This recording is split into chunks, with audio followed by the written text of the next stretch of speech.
Good morning दोस्तों, स्वागत है आपका सिविल्स एजुकेशन में। 6 सितंबर 2022 करंट अफेयर्स करना है। कल करंट अफेयर्स में एक जगह थोड़ी सी मिस्टेक हो गई थी, आप लोग उसको करेक्ट कर लीजिए। हाँ, यहाँ पे ये जो हम लोगों ने यहाँ पे 60 दिनों का विशेष अवकाश पढ़ा था, यहाँ पे मैंने गलती से 28 सप्ताह लिख दिया, माफ़ कीजिएगा। ये 26 सप्ताह होता है, ठीक है। 6 महीने की छुट्टी मिलती है मैटरनिटी लीव। चलिए वापस आते हैं। आइए देखते हैं एस्पिरेशनल डिस्ट्रिक्ट के बारे में यहाँ पे क्या चीज़ नई आई है। सबसे पहले तो ये देख लेते हैं, ये एस्पिरेशनल डिस्ट्रिक्ट प्रोग्राम जो चल रहा है ये क्या चीज़ है। यह प्रोग्राम ऐसे ज़िलों में चलाया जा रहा है जहाँ की सोशियो इकोनॉमिक कंडीशंस बहुत बेकार हैं, कंडीशंस बहुत ज़्यादा पुअर हैं, वहाँ की सामाजिक आर्थिक स्थिति अच्छी नहीं है, इंडिकेटर्स बहुत बेकार हैं, यहाँ पे इमीडिएट इम्प्रूवमेंट की ज़रूरत है।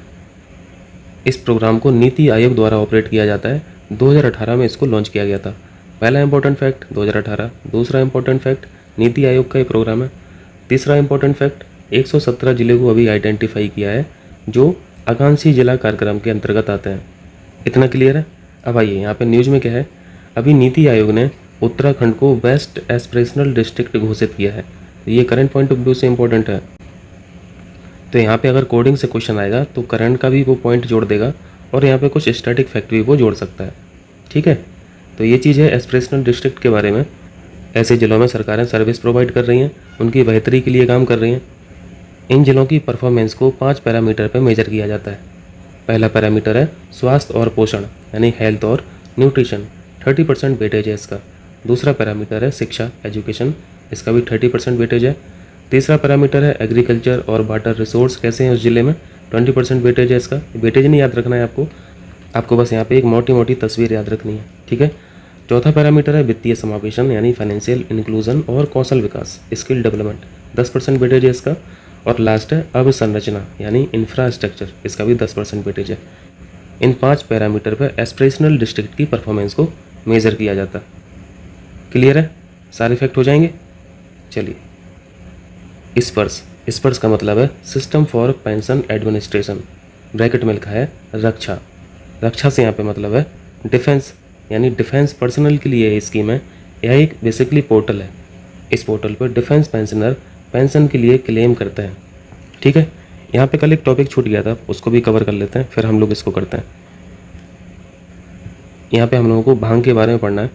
मदहोश करने वाली चीज़ें होती हैं ये सब। आइए देखते हैं ये न्यूज़ में क्यों है। अभी हाल ही में कर्नाटक हाईकोर्ट में एक याचिका पड़ी थी, पिटीशन पड़ी थी, भांग को रिस्ट्रिक्ट करने के लिए, प्रतिबंधित करने के लिए, और नशीले पदार्थों को रिस्ट्रिक्ट करने के लिए, प्रोहिबिट करने के लिए एक्ट कौन सा है, NDPS एक्ट इसको बोलते हैं। ये आपको याद रखना है, NDPS एक्ट 1985। इसका पूरा नाम है narcotics drugs and psychotropic substance act 1985। Hindi में पढ़ लीजिए तो आपको थोड़ा क्लियर हो जाएगा। वैसे हिंदी में नाम बहुत कठिन है। स्वापक औषधि और मना प्रभावी पदार्थ अधिनियम 1985। मना प्रभावी से आप लोग समझ रहे होंगे। अब इस एक्ट में क्या है, इस एक्ट में गांजे को प्रतिबंधित किया गया है, चरस को भी प्रतिबंधित किया गया है, लेकिन भांग को नहीं किया गया है। यही बात कर्नाटक हाईकोर्ट के जज ने भी बोल दिया कि भांग को कहीं भी इस एक्ट में प्रतिबंधित पेय के रूप में नहीं दिखाया गया है, संदर्भित नहीं किया गया है। और जब इस एक्ट में भांग का कोई जिक्र नहीं है तो इसको फिर रेस्ट्रिक्ट कैसे कर सकते हो, इसमें तो फिर अमेंडमेंट करना पड़ेगा। तो पहला क्वेश्चन तो यही पूछा जाएगा कि NDPS एक्ट 1985 में किस पदार्थ का जिक्र नहीं है। ऑप्शन में रहेगा गांजा, चरस, भांग, और एक कोई और जोड़ देगा, तंबाकू जोड़ देगा, तो फटाक से भांग को लगा देना। लेकिन ये बात तो वकील लोग भी जानते हैं ना कि NDPS एक्ट में, 1985 वाले एक्ट में भांग का जिक्र नहीं है। तो उनका फिर आधार क्या था पिटीशन दायर करने का? आधार देखिए यहाँ पे है। इसके लिए हम लोगों को सीखना पड़ेगा कि ये भांग बनता कैसे है। पहले इसको पढ़िए। इसका वैज्ञानिक नाम कैनबिस इंडिका है। ये बेसिकली एक पौधे का नाम है, ठीक है। यह एक पौधा है। पत्तियों को पीसकर भांग तैयार की जाती है। कैनबिस प्लांट की जो पत्तियां हैं इनको पीसकर भांग तैयार की जाती है। यहाँ पे शब्दों पर ध्यान देना, पत्तियों से बन रही है भांग, ठीक है। अब यहाँ पे आइए। इस प्लांट की 2 प्रजातियाँ हैं, एक फीमेल एक मेल। तो इस पौधे की जो मेल स्पीसीज है इससे भांग बनती है, और ये हम लोगों ने सीख लिया कि ये पत्तियों को पीसकर बनाई जाती है। और दूसरी तरफ इसी प्लांट की जो फीमेल स्पीसीज है इससे गांजा बनता है, और ये इसी पौधे के पत्तियों से नहीं बन के इसी पौधे के फूल से तैयार होता है। और इसी प्लांट से एक पदार्थ और निकाला जाता है, उसे बोलते हैं रेजिन।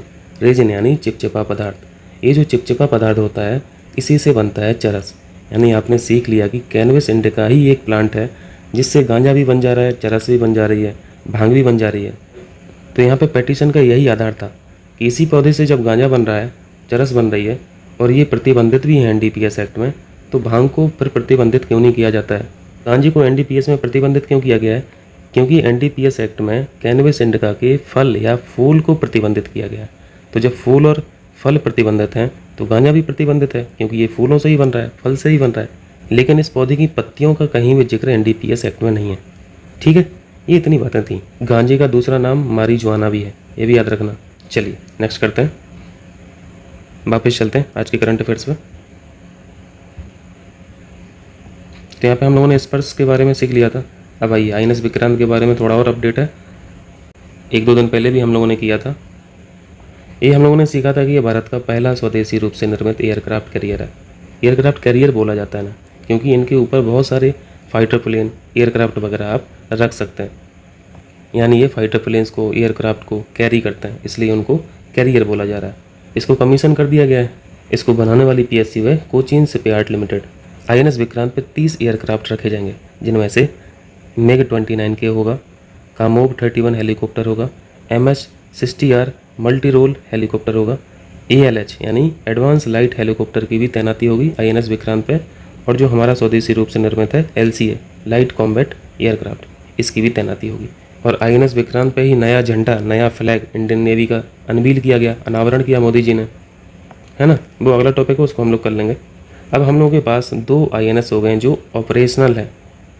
पहला है आईएनएस विक्रमादित्य और दूसरा हो गया अब आईएनएस विक्रांत, जिसमें से आईएनएस विक्रांत ये स्वदेशी है। तीसरा स्वदेशी भी लॉन्च होगा जल्दी, उसका नाम प्रस्तावित है आईएनएस विशाल। ठीक है, और यहाँ पे क्या है विक्रांत के बारे में। आईएनएस विक्रांत का नाम जो भारत का पहला आईएनएस था, अब वो स्वदेशी तो था नहीं, वो तो हम लोगों ने परचेज किया था यूके से। तो यही जो पहला आईएनएस विक्रांत था जो यूके से लिया था, इसी पहले आईएनएस का ही नाम फिर से आईएनएस विक्रांत रखा गया। ये जो पहला आईएनएस विक्रांत था उसको 1997 में सेवा मुक्त कर दिया गया था। 1971 में भारत पाक युद्ध में आईएनएस विक्रांत ने महत्वपूर्ण भूमिका भी निभाई थी।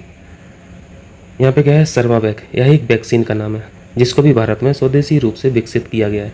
ठीक है, सर्वावैक याद रखना। किसके लिए है? सर्वाइकल कैंसर के उपचार के लिए। इसको बनाया किसने? SSI ने, सीरम इंस्टीट्यूट ऑफ इंडिया ने। हेडक्वार्टर पुणे में है। अब इसके बारे में थोड़ा देख लेते हैं, ये सर्वावैक है क्या। सर्वावैक तो एक वैक्सीन का नाम है। इलाज किसका कर रही है? सर्वाइकल कैंसर का। तो इस कैंसर के बारे में देख लेते हैं। यह ग्लोबल लेवल पे महिलाओं में पाया जाने वाला चौथा कॉमन कैंसर है। तो आपको ध्यान रखना है, ये महिलाओं में पाया जाता है। पहली चीज़, सर्वाइकल कैंसर सेक्सुअल इंटरकोर्स के दौरान ट्रांसमिट होता है। यह कैंसर प्रिवेंटेबल तो है, लेकिन फिर भी एक सीरियस इशू है, क्योंकि हर 8 मिनट में एक महिला की मृत्यु होती है सर्वाइकल कैंसर से भारत में। उस वायरस का नाम है ह्यूमन पापिलोमा वायरस। याद रहेगा, ह्यूमन पापिलोमा वायरस, HPV। इसके बारे में पूछा जा सकता है, याद रखना। तो ये हो जाएगा सर्वाइकल कैंसर और सर्वावैक वैक्सीन। चलिए नेक्स्ट है इंडियन नेवी का नया फ्लैग। ये तो अभी देखा आपने, आईएनएस विक्रांत यहीं पे लहराया गया, यहीं पे अनवील किया गया। और आईएनएस विक्रांत को कमीशनड कहाँ पे किया गया? कोची में ही किया गया। इंडियन नेवी का जो पुराना फ्लैग था, ये आप लोगों ने देखा होगा न्यूज़ में, एक सफ़ेद रंग का झंडा होता है, इसके बीच में ये क्रॉस बना हुआ है। ये जो क्रॉस है इसको बोला जाता है सेंट जॉर्ज क्रॉस। और इस फ्लैग के बाएं कोने पे यहाँ पे तिरंगा बना हुआ है। ये पुराना झंडा था इंडियन नेवी का। इसमें एक बार और अमेंडमेंट किया गया था। उस अमेंडमेंट में बस क्या किया गया था, यहाँ पे अशोक स्तंभ बिठाल दिया गया था। ठीक है, ये एक बार अमेंडमेंट के दौरान हुआ। अब नया चेंज क्या हुआ, इस क्रॉस को तो हटा ही दिया पूरी तरीके से। इस क्रॉस को हटा के यहाँ पे अशोक स्तंभ को बिठाल दिया एक सील के अंदर। और इस सील का जो डिज़ाइन है वो ऑक्टागोनल डिज़ाइन में है। ये पूछा जा सकता है, ठीक है। और ये जो सील है वो किस रंग की है? नीले रंग की है। मैं इमेज इंसर्ट कर दूंगा तो आप लोग देख लेना। ये जो सील है वो यूज की जाती थी मराठा शिवाजी की नेवी में। ये अंग्रेजों का दिया हुआ कब तक यूज करेंगे हम लोग, है ना। हटाओ इसको। यहाँ पे एक स्टैटिक फैक्ट है, कान्होजी आंग्रे ये नेवी कमांडर हुआ करते थे मराठा नेवी में। ठीक है, चलिए नेक्स्ट है वोस्तक अभ्यास एक्सरसाइज 2022। ये मल्टीलेटरल एक्सरसाइज होती है। भारत और चाइना ने इसमें अभी पार्टिसिपेट किया है और इसको आयोजित किया जा रहा है जापान सी में। ये इंपॉर्टेंट है। मल्टीलेटरल का मतलब है इसमें बहुत सारे देश पार्टिसिपेट करते हैं। ठीक है, बाकी कुछ और एक्सरसाइज है। Hand in hand exercise India की होती है चाइना के साथ। इंदिरा के बारे में हम लोग पढ़ते रहते हैं, इंद्र के बारे में पढ़ते रहते हैं। ये रसिया के साथ होती है हमारी एक्सरसाइज। क्लियर। चलिए बैलानर पढ़ लीजिए जल्दी से। IMF ने किस देश के लिए 2.9 बिलियन डॉलर, बिलियन मतलब अरब, इतने लोन की मंजूरी दी है? श्रीलंका की स्थिति सुधारने के लिए। श्रीलंका याद रखें। दूसरा है तेजस मार्क 2 फाइटर जेट कौन निर्माण करता है? ऑप्शन में HAL मिल जाएगा आपको, ऑप्शन में DRDO मिल जाएगा, तो DRDO मत लगा देना, HAL निर्माण करती है तेजस का।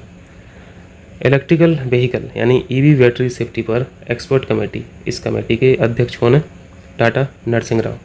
ऐसे भी पूछा जा सकता है कि अभी हाल ही में एक कमेटी गठित की गई है जिसके अध्यक्ष टाटा नरसिंह राव हैं, ये कमेटी किससे संबंधित है?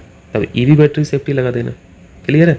और अब तो फ्यूचर EV का है, इलेक्ट्रिकल व्हीकल का है, तो इंपॉर्टेंट है, स्वच्छ ऊर्जा के पॉइंट ऑफ व्यू से इंपॉर्टेंट है, clean energy. International monetary fund के अनुसार भारत की रैंकिंग अर्थव्यवस्था में अब कितनी हो गई है? 5वीं सबसे बड़ी अर्थव्यवस्था हो गई है। यूके को पीछे छोड़ दिया है, ये IMF बोल रहा है, तो ये 5वां नंबर याद रखना, और यहाँ पे यूके को पीछे छोड़ा है ये भी याद रखना। नेक्स्ट है भारत की पहली नाइट स्काई सेंचुरी कहाँ पर स्थापित की जा रही है? इंपॉर्टेंट क्वेश्चन है, very very important, even Ladakh में।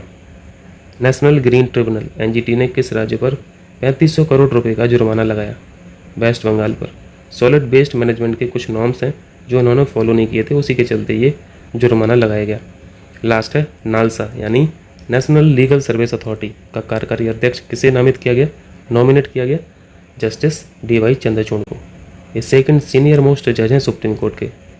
अभी CGI कौन है? UU ललित साहब हैं, इनके बाद यही आएंगे जस्टिस DY चंद्रचूड़ साहब। ठीक है भैया, तो ये आज के करंट अफेयर्स थे, मिलते हैं फिर अगले दिन।